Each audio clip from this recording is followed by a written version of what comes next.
Coucou tout le monde, on se retrouve aujourd'hui pour une vidéo sur la licence d'histoire. Donc juste avant de vraiment commencer à parler de cette licence, je préfère préciser que moi je l'ai faite à Caen et que je l'ai terminée du coup en avril 2021. Donc voilà, ça fait un an que je n'y suis plus. Donc j'ai été faire mes petites recherches sur le guide des études d'histoire du coup de cette année. Et pour le coup, il n'y a rien qui a vraiment changé, à part certains profs. Bon, là, pour le coup, voilà. Donc voilà, par rapport à Caen, il se peut qu'il y ait des petits changements d'une université à l'autre, mais au moins vous aurez du coup les gros traits, les grosses lignes de cette fameuse licence. Donc pour faire un petit rappel, une licence c'est en 3 ans, généralement après le bac, mais après il y a plein de possibilités en fait d'avoir fait d'abord un BTS, d'abord un machin ou tout ça en fait. Et du coup pour accéder à cette licence là, ça passe par Parcoursup. Donc ça je vais pas vous en dire plus que ça puisque je n'ai pas connu Parcoursup. Moi c'était avant, c'était APB. Donc voilà, je vais pas pouvoir vous aider par rapport à Parcoursup. Mais du coup revenons à cette licence. C'est une licence qui en première année la première année va être assez générale et ensuite il va y avoir de l'autre côté la L2 et la L3. Donc pour commencer avec la licence 1, vous choisissez du coup votre matière principale, l'histoire, on va appeler ça les matières majeures, où dans cette histoire là vous allez avoir plusieurs cours différents que je vais vous parler juste après. Mais vous devez également prendre en première année une matière en mineur, c'est-à-dire que c'est une matière que vous allez avoir des cours, mais moins de cours que du coup la matière principale qui va être l'histoire. Donc en matière mineure, vous avez le droit entre la géographie, la sociologie et la psychologie. Vous avez le droit du coup entre ces trois-là. Le seul que je peux vous proposer plusieurs choix. Si vous comptez à la fin faire un master pour devenir professeur en histoire géo, je vous conseillerais du coup de faire géographie. Et si vous voulez en deuxième année poursuivre vers un cursus plus sciences politiques, d'aller vers la sociologie. Donc voilà pour ce qui est de la partie majeure mineure. Donc ça c'est pour la licence numéro 1. La plupart des cours que vous allez avoir autant en histoire que dans votre partie mineure, ça va être des cours dits d'initiation, c'est-à-dire que vous allez voir les grandes lignes sans rentrer forcément dans le détail. On peut dire en quelque sorte que vous êtes des apprentis historiens, puisque après en L2 et en L3 du coup on dit que vous êtes des historiens en devenir et voilà, c'est le début du coup du cursus vraiment d'histoire. Donc voilà, je vous ai dit la licence numéro 1 vous avez majeur et mineur. Et à partir de la licence numéro 2, donc la L2 et la L3, vous avez un choix de spécialisation à faire. Vous avez 3 parcours possibles. Le parcours histoire sciences sociales, donc lui c'est vraiment basé sur de l'histoire pure et dure, j'ai envie de dire.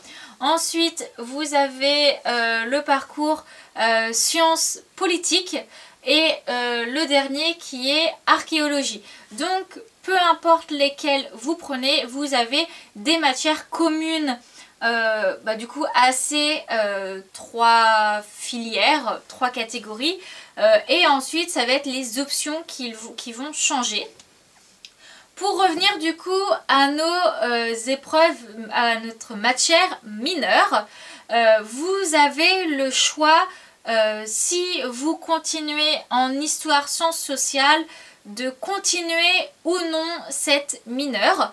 Voilà, donc soit vous l'arrêtez, vous faites que la première année de mineur, soit vous continuez les 2 autres années, et pour ceux qui décident de l'arrêter, vous avez du coup des matières d'histoire en plus pour avoir du coup le même nombre d'heures de cours.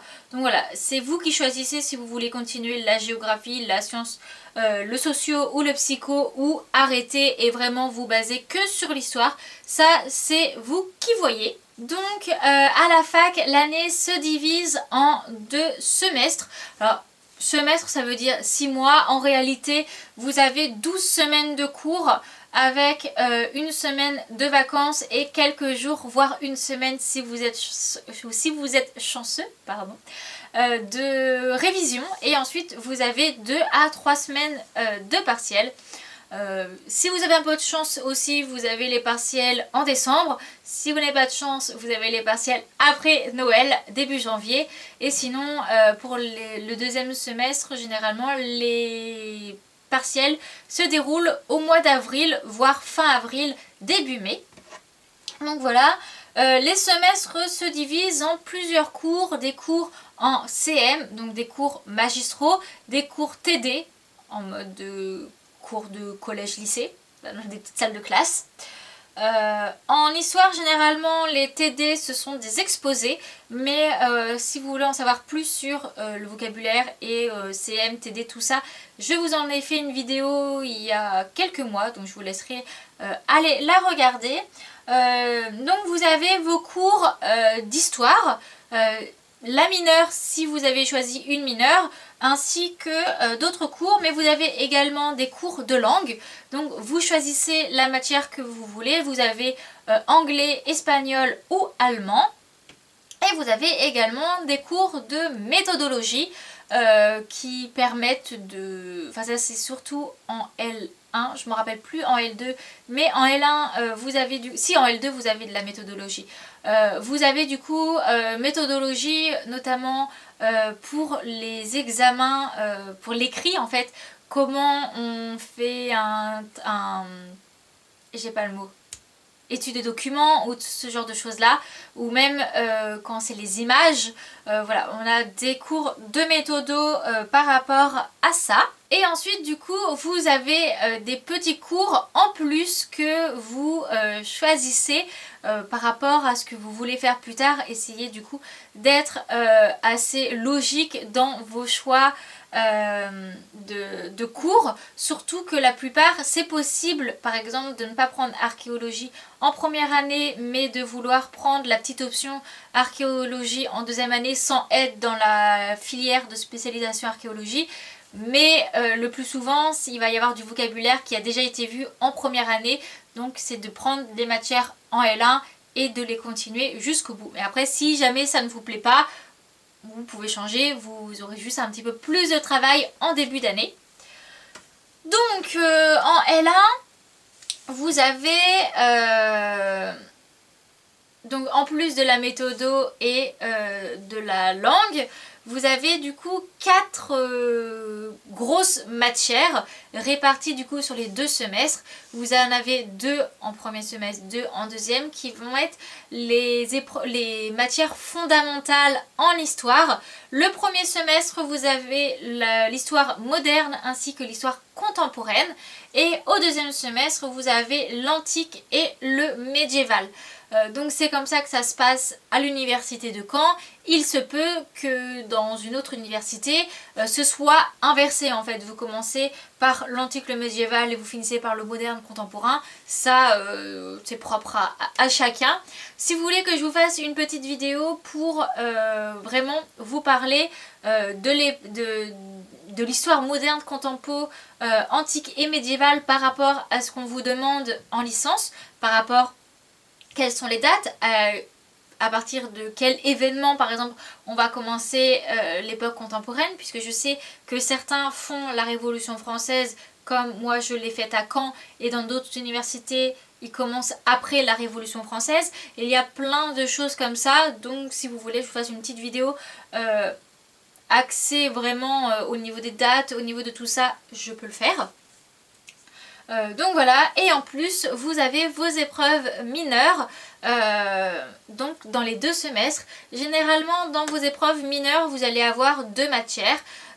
Donc si vous prenez géographie par exemple, vous allez avoir 2 matières qui vont être du coup obligatoires. En fait vous n'allez pas avoir le choix de vos matières de géographie la première année, mais si vous continuez du coup la mineure là en 2e année et en 3e année, vous avez le choix entre 3 et 4 matières différentes. Vous avez généralement de la géographie sociale et ensuite, donc généralement vous avez une voire deux matières vraiment axées géographie sociale et le reste vraiment de la géographie pure et dure, j'ai envie de dire en quelque sorte, parce que j'ai pas le mot inverse au social. Donc voilà. Ensuite du coup en L2 on commence par antique médiévale et on finit par moderne contempo. Il y a également 2 matières d'approfondissement en histoire. Donc ça vous avez une petite grille avec plein de cours possibles et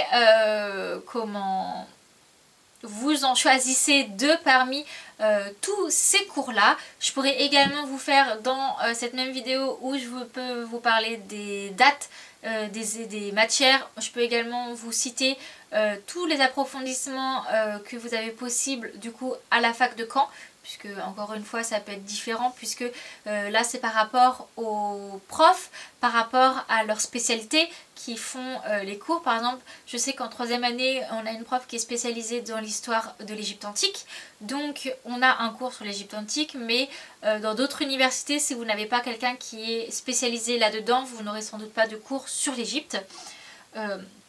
Donc voilà, c'était le petit aparté. Et vous avez du coup la personnalisation qui consiste à prendre soit la mineure, soit 2 autres cours d'approfondissement en histoire, ce qui vous ferait 4 cours d'approfondissement en histoire. Donc moi pour le coup j'étais bien contente de prendre géographie, de faire un petit peu autre chose que de rester vraiment focus dans l'histoire. Voilà pour mon petit parcours personnel. Et du coup en 3e année on commence également par l'antique et le médiéval et on finit par le moderne et le contempo. En fait en commençant par l'histoire ancienne, c'est comme si qu'on procédait par ordre chronologique, qui est plutôt pas mal. Mais c'est vrai qu'en première année, commencer par des matières, par des histoires qui sont assez lointaines, qu'on a vues généralement au collège, c'est un peu compliqué. Donc en commençant par le moderne et le contempo qui est plus proche, qui est plus familier avec nous, c'est quand même plus simple en première année. Donc voilà. Et du coup pour la L3, pour les autres cours vous avez soit la mineure, mais par contre ça va être un seul cours en mineur, soit un cours d'approfondissement en histoire, suivi de 2 cours sur les découvertes de sources. Donc en fait vous choisissez entre moderne, contempo, antique ou médiéval et vous découvrez les sources qu'il y a à voir dans ces périodes-là. Et pour le dernier semestre du coup de la licence, vous avez pareil, soit une épreuve, soit une matière de mineur, soit un cours d'histoire d'approfondissement. Et vous avez du coup un cours d'épistémologie et d'historiographie pour toutes les personnes qui souhaiteraient partir en master de recherche. Ça permet voilà de savoir un petit peu à quoi s'attendre. Donc voilà pour cette licence. J'espère ne pas avoir été trop brouillon. J'essaye au maximum de vous simplifier les choses, mais c'est pas évident en fait lorsqu'on s'y connaît pas, il y a beaucoup de mots et puis c'est un peu compliqué. Voilà, si jamais vous êtes du coup de Caen, n'hésitez pas à aller voir sur le site. Je trouve que le site est vraiment bien mis, il y a beaucoup de documents, beaucoup de ressources, c'est très bien, on peut savoir à quoi s'attendre. Et sinon si vous êtes dans une autre fac, allez voir sur internet, essayez de trouver, avec un peu de chance votre site sera aussi bien que celui de Caen. Et puis après rien ne vous interdit d'aller voir celui de Caen si vous voulez avoir un peu plus de renseignements. En tout cas, voilà pour ce qui est en général de cette licence. Et je vous ferai du coup cette petite vidéo pour vous parler vraiment des cours d'approfondissement et différentes matières, parce que bien sûr l'histoire moderne qu'on fait en L1 ne va pas être exactement la même en L2 et en L3 bien sûr. Donc voilà, en tout cas j'espère que ça vous aura plu, on se retrouve une prochaine fois pour une prochaine vidéo. Bye bye.